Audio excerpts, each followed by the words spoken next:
Ready to roll. I'd like to open the public hearing on the 2024-25 school budget. If people would please stand for the flag. Pledge allegiance to the flag of the United States of America and to the republic for which it stands, one nation, under God, indivisible, with liberty and justice for all.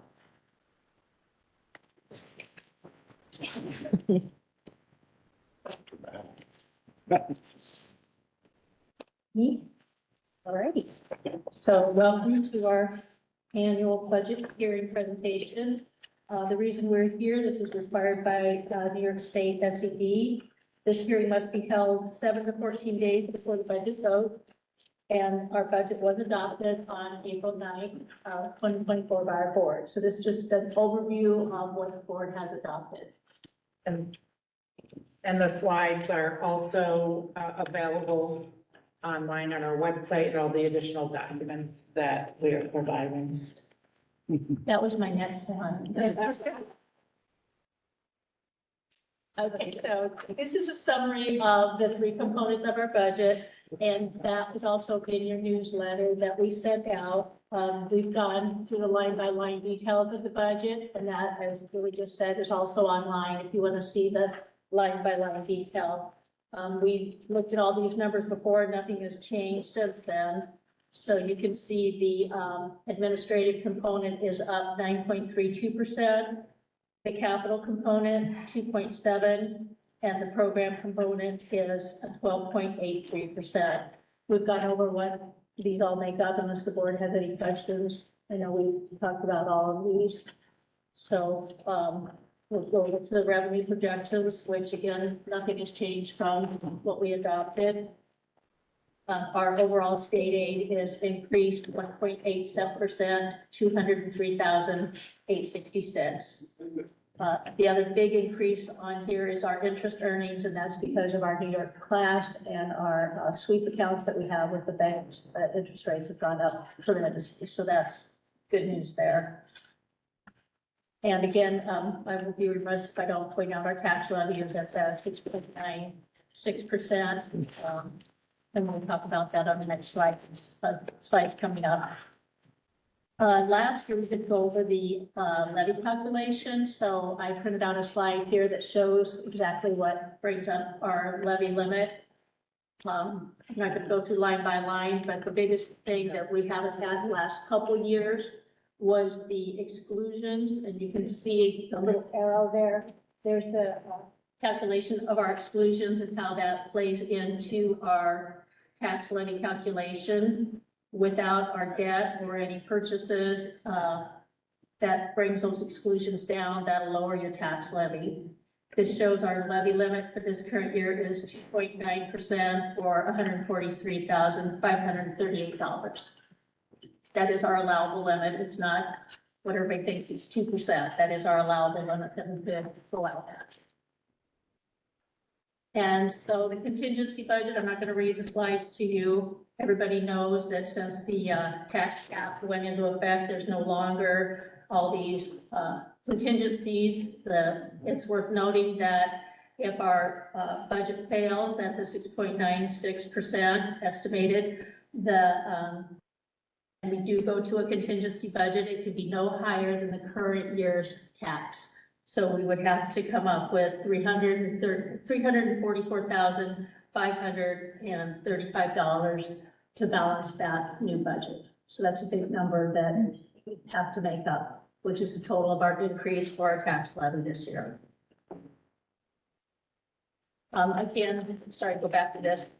If this vote doesn't happen, the board is at their discretion if we go out at another levy limit, go at the levy limit, or if we go straight to a contingency or anything in between there.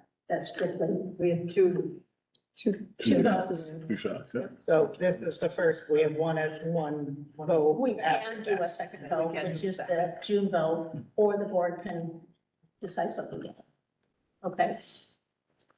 So what's on the ballot?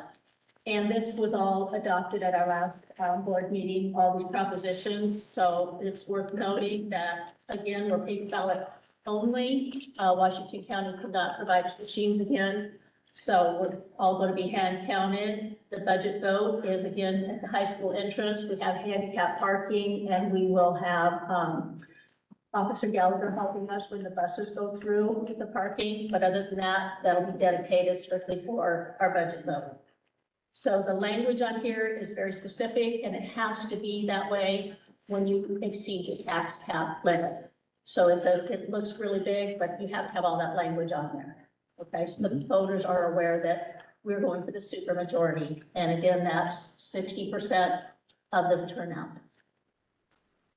So the first proposition, of course, is our budget. The second proposition is the leasing of the 3 school buses, not to exceed $95,000 annually over a 5-year period. That's for all 3 vehicles. Next is our Bancroft Library.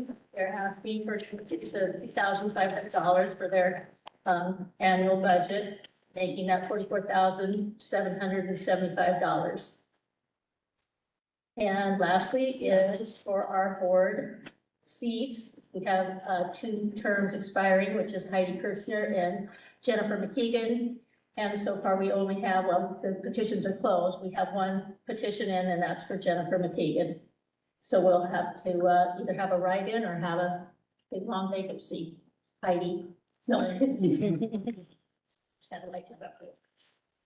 And I think everybody knows we are seat specific here. So if you write in, you would go for which seat you're running for. So Jennifer is obviously running for her own seat, and then Heidi's seat is open. So write-in would have to, what? Go underneath my seat. Well, Write-in. write-ins can go under either seat. Right. So anybody can write in So we could under write in either on- one. However, if you want, Jen, if someone's writing in Jennifer's seat, they are competing against Jennifer McKeegan specifically, whereas other write-ins would be under the open confusing. seat. So It can be confusing. you, Not all districts are seats. Right. at large, most districts are at large, so it's just say the top 2 people with the most votes then would get those 2 Right. seats. We are seat specific. That would be something that the board would need to vote on, and we would need to, I think, have a voter approval as well. You'd have to vote on a resolution to put out to the public and then to change that. It's just like when we used to have 5-year terms. In order to go to a 3-year term, we had to have voter approval to do that. And to add our student member as well. Yeah. As well, so. Public vote. And so what's next? It's the vote a week from today. Again, it's at the high school entrance. Voting begins promptly at 8. Polls close promptly at 8 a.m., close at 8 p.m. Paper ballot only, and that immediately following the 8 p.m. closure, the votes will be hand counted by the board-approved election inspectors and clerks. And the results will be accepted at the Wednesday night meeting on May 22nd. Does the board have any questions? I have one. So our fund balance, after this budget proposal, will end up where? 4%? We're hoping for the 4%. Which is the minimum amount. Well, there'll be additional, we have to allocate $725,000 of our fund balance towards The revenue. the revenue side of this upcoming budget. We hope after that to be at around 4%, remaining, but in order to have enough and to have some fund balance left, and just in case. Remember, on the revenue side, we Right, yeah. appropriated fund balance. I'm thinking about next year, the risk that we're putting ourselves at if we continue to deplete our fund balance. Right. We're dipping well under 4, or could be well under 4% next year. And is that a good place to be? Right, so this is something that, takes time and planning to, that this is why we're talking about once we know where our budget ends up and really, working on this summer, a, multi-year plan that's, that will help us look at this. I mean, it's not gonna be something that we're gonna be able to just immediately. It's something to consider. It is, and so what happens when we're now that we're taking all of this, such large amounts of fund balance, it kind of reduces the opportunity to accumulate it. I mean, it just sometimes happens naturally. Sometimes there's attrition in salary, so sometimes, you might have teachers who leave and you might not replace them with someone as expensive just due to the level of experience. And so sometimes you just naturally get some, accumulate a relative amount of fund balance, maybe, inflation isn't high as we thought, some of those types of things. But if it's the reverse, then it can become problematic. I worry about the ability to be nimble, to be able to make good decisions, to have enough cushion for funny, weird years or things that happen in state government. So I think it's something that we should plan for and launch. I understand exactly where you're coming from and don't disagree, but I think, Turn your microphone off, Tom. turn yours off, There you go. I think it's important that we remember it took us a significant number of years to get into this position, and we're not gonna get out of it in 1 year. Oh, yeah, totally. But that's why you have to watch it. Yeah, and you're, like you said, your point is well taken, and I think that with a 5-year plan put in place, we're going to have the opportunity to watch that fund balance rebuild. And a lot of this is just, really being careful in our expenditures and our planning, over the next few years. And it means that we need to make good decisions. Certainly, we need to spend money where it needs to be spent on behalf of our students. So that we can give them, a 21st century education, but at the same time, we have to be very careful about the long-term impact of some of our financial decisions. I would like to ensure stability and that you're in a position to make good decisions. And that's how I'm going to approach the forecast.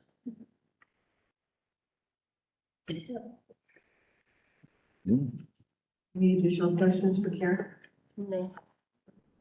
At this point, I'd like to open it up to public. If there's anybody who has any questions, comments, or things they'd like to share with the board, you can come up to the podium. Is it Pete? Oh, modern technologies. I can talk on that. If you could just press the button just because we're recording if anybody's watching. Wonderful. Thank you. Maybe I'll be on the nightly news. I got the Eagle Press, which the school subscribes to. And on your meeting of February 27th, the reporter, could be fake news, it can be taken out of context, said that the board had been reviewing the shortfall for some years. May or may not be true. But then apparently the state requires that the budget be balanced every year. So was the budget balanced last year? So why would we be It's reviewing? balanced every year. We have to present a balanced budget. So I would just like to know that they did not reach out for any comments or ask any confirmation of information that they printed in that, just so you're aware of that.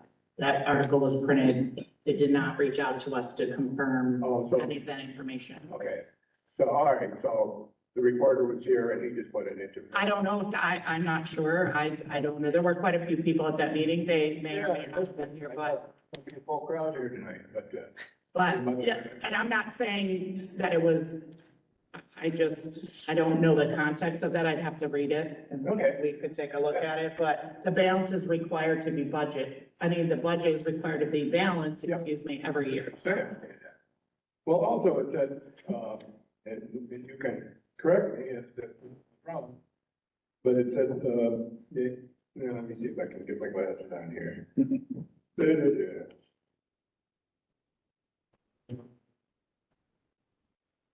Mrs. Eastman's going to turn up the lights too, so it'll be a little easier for you. Oh, okay. I got a light on my phone, you can read it that, see what's here. Anyways, it said that, last year, the board did not deal with any non-instructional. Oh, there we go. Look at that. I can see it. The board did not touch non-instructional positions, removing the least in your clerical member staff, custodian, cleaner, and teaching assistant would save roughly $311,000. Now, that was last year. No, that's this year. Okay. But we changed some of that based on some of the public comment, Okay, feedback, the board made some considerations, so that was that's a fair, prior to decision. but you're talking about 4 people. And benefits, it's not salaries only, Bill, it's salaries and benefits, it's the total cost of the people. Okay, but salaries and benefits, divide that 311 by 4, and you come up with $77,500 per person. If you're lucky. The reason that I'm here tonight, is, and I'm not running for the board, if anybody writes my name in, rip it up, because good luck finding somebody that's gonna want to do this. I believe that Cambridge only has a 1.8% budget increase. I don't know of any other school districts that are operating the way Salem operates. At my last board meeting, I believe that you acknowledged that the school district has $1.5 million in capital reserve. I would like to know where that money came from, how it got put in the capital reserve. That money was voted on by the voters, that was in a vote, they approved the funding of that amount, up to that amount, and it was over several years with excess fund balance that we were able to put that in there. Okay. And that's Approved that, as by law. Yeah. That's and required we by law. can't, Okay. we so can't the use voters- it unless The voters approved the funding, putting that funding into the capital reserve. right, The voters also have to approve the expenditure of that money. that's Yeah. correct. Correct. So you have $1.5 million supposedly gaining interest, sitting in a bank or a CD or a Bitcoin or something. Maybe Bitcoin could make you a lot more money. Why in the world, you had a $750,000 deficit? You know, you're working with numbers, figures don't lie, but liars can figure. Why in the world, and you're probably gonna explain to me a reason that the state will not allow the voters to take $750,000 and put it toward The this general year. fund, yeah, that's illegal, you cannot. The voters approved putting it away for a capital project, it's in a capital fund, and those funds are very specific, they cannot come out of there and go back into the general fund. That's what the voters approved it for, and that's the only, so the voters. In basically, the law understands that the voters approved it for reserve or capital project. It's basically a savings account that will help reduce the taxpayer impact at the time that we go out with a capital project. Okay. And we have a need. Fine. We have this amazing building that needs to be maintained. We have a clear need. for No, this. I agree with you on it. We can't take that money out. But you're gonna take it out to try and close the arch yet again, this fall. No, Oh, we're not. it's off the table now, so you. We haven't decided yet because we would like to see what the impact of this budget is on the taxpayer. And then we'll go back and revisit the size of that project. Okay. Because the way I see things coming down the line here is, this school's gonna have this budget vote. There's a possibility that the taxpayers, the town taxpayers, and possibly a $22 million sewer system. I can't foresee that passing, but it may, if they aren't gonna run the sewer line out to my house. And there was one other item. Oh, if we have another building proposition, that's gonna also increase their taxes. I said many years ago, we could have got a lot more people here tonight if you just said we want to increase your taxes by 10%. Or we're thinking about cutting the sports program. This would not have been big enough to hold all the people. But, I'm trying to find out how that law can get changed from the governor, if it is a law that you say it is. I'm gonna let the voters decide, if they decide that they want to pass it, I'm gonna tell you right now, I'm gonna vote no. I think that the board could have done better. Oh, I wanted to ask this question. Was the $128,000 that was paid to Mosaic, is that part of this $750,000 shortfall? We paid that out of this year's budget. So that was paid out of this year's budget. And who gave the board the approval to have Mosaic do that work? The public didn't get to vote on whether we could get $60,000 conceptual drawing and $68,000. I was at that meeting where you had it. But when you went around for the last building proposition, it was never mentioned that we owed them $68,000 for topographical maps. Probably could have got them off the internet. I don't know why they charged the school. I don't understand why the school paid Mosaic that money. They didn't deserve it. Taxpayers didn't authorize it. They authorized the 2018 building proposition. Nothing more. There was no adders or anything else. I think the school district board learned this lesson. Mosaic may have learned this lesson. They were told. Now, Well, we're talking about. there is two different things going on here. This really does have to do with the budget Yeah. for next school year. Yeah, well, I'll be down below. Like I said, anybody, if you see a ballot with my name on it, please rip it up. Good luck trying to find somebody to unpay them, and I hope they do a very, very, very good job. The students deserve that. The teachers deserve it. Is the teacher's contract, is that in this year's budget or? That is a topic for another meeting. Okay, so they don't have a contract. They have an ongoing contract. It's in It negotiation. hasn't been. Correct. Okay. You have a good evening. I will grab one of those on the way out and then, sorry I took so much of your time. Maybe next year I'll have time for a haircut. Or not money.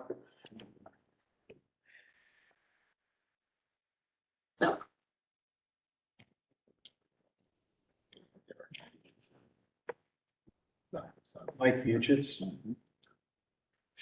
I want to begin my remarks with something I think, as I've suggested in the past, it should be recited at every board meeting after the Pledge of Allegiance, and that is the vision of the school, because if people don't know it, it's hard to be empowered and follow it. And the vision of this school district is to empower all members of the school community to be fully invested in lifelong learning, growing, and becoming future ready. I haven't been all over the school, but I haven't seen anything to that effect.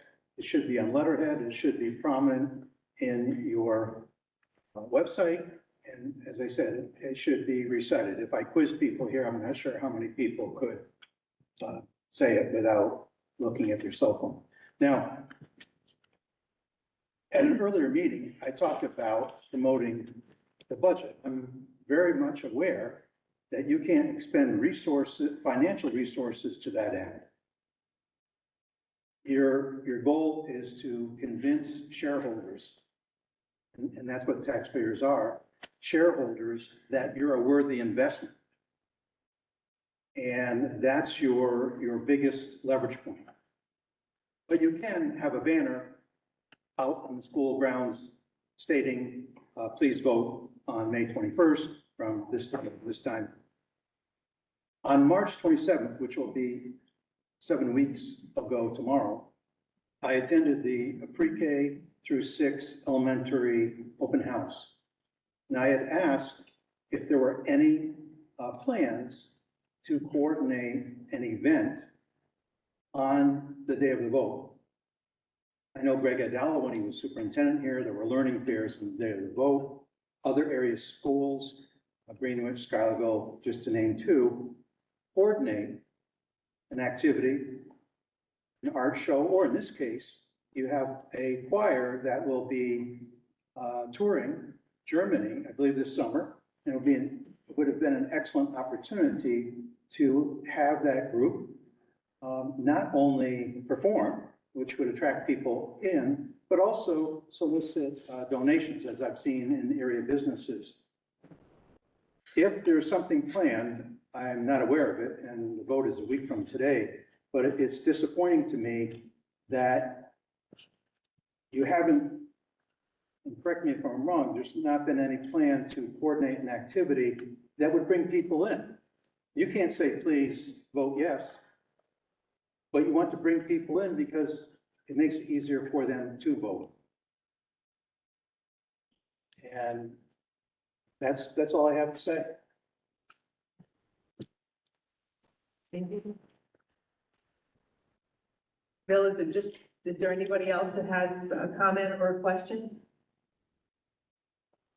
Bill, did you have another question? Yeah, I asked this question last year. I never got a really good answer. Does the school get any federal funds? And I was told, yes, they did. And they go someplace. How much federal money do we receive? Where is it? Where does it go? You couldn't answer that last year. You said, well, yeah, we get it and it goes someplace. Do we get federal money?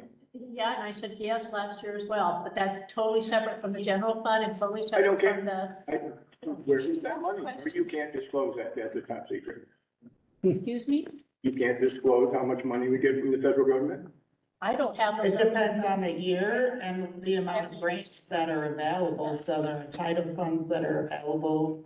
So our title funds are probably add up to roughly about $250,000 a year. The ARP, the American Rescue Plan grant funds, that's been a 3-year distribution in a variety of different kind of sub-elements. So that is grants specific. So that's something that's ending right now. So some of those opportunities we've been using, and we did that actually to make up some of our shortfall from this budget is the remaining ARP plans. We've reallocated some of those funds to professional development and to materials and supplies that will qualify under that grant. But a lot of the federal money comes with very specific expenditures. So we receive pre-K funding that is some of it can be state, some of it can be federal. So the state and the federal government have very specific criteria for use of these grants, whether they're state grants, or federal grants. Okay, so basically, It depends on the the year. federal government doesn't send, say, Home Central a check for $5,000. Not automatically every year. We have to apply, so any of the These are federal grants. These are federal grants that you're Right. applying for. Right, so we have not applied for our title funds yet. We have not applied for, some of our other funding that we may be able to get. And sometimes new grant opportunities will come up and we'll apply for them, but that's not something that you plan for in your general fund because they are not necessarily guaranteed and they're specific on the municipalities, the states, the federal, governments, their budgets and as well. Okay, well, apply for anything you can think of, and if you can't think of it, apply for that Yes, too. thank you.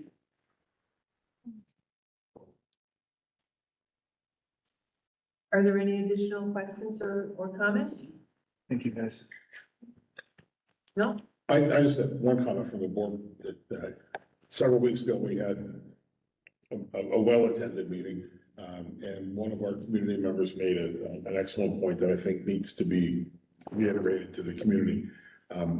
With this 6.96% increase, we're simply asking to be funded at where we were 5 years ago. With tax decreases over the last 2 years and a 0 increase the third year, if you look at the budgets, we're asked to be funded at where we were 5 years ago. Actually, not even quite there. Yeah. You communicated that to? Yes. It's in our, there's a graphic in our budget newsletter. I'm not sure if we referred to that, but we. Probably doesn't. Right. So It's our budget newsletter is also, there's a link online to it as well, but it's an 8-page document. This year we went from 4 to 8, just to give additional information that would be hopefully helpful to everyone. I've read it a few times. So any other questions or comments? All right, at this point, I'd like to close the public comment at Public hearing. Public hearing at 6:30. And if we could, open up our business with our special meeting, please, at 6:30.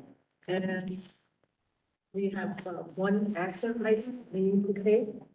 I'd entertain a motion to amend the appointments from April 23rd, 2024 for the election inspectors. The resolution reads for appointments of election chairperson and should be changed to appointment of election inspector for the following appointments: Susan Neal, Caitlin Maloney, Karen McGregor, and Cheryl Chambers. So moved. Motion by Heidi, Second. second by Peter. Any questions or concerns? All those in favor, please signify by raising your hand. Motion carried 5-0. I'd also like to entertain a motion to move into executive session for the discussion of the employment history of particular persons. Motion by Heidi, second by Peter. All those in favor, please signify by raising your hand. Motion carried 5-0. Do not anticipate any action after the executive session.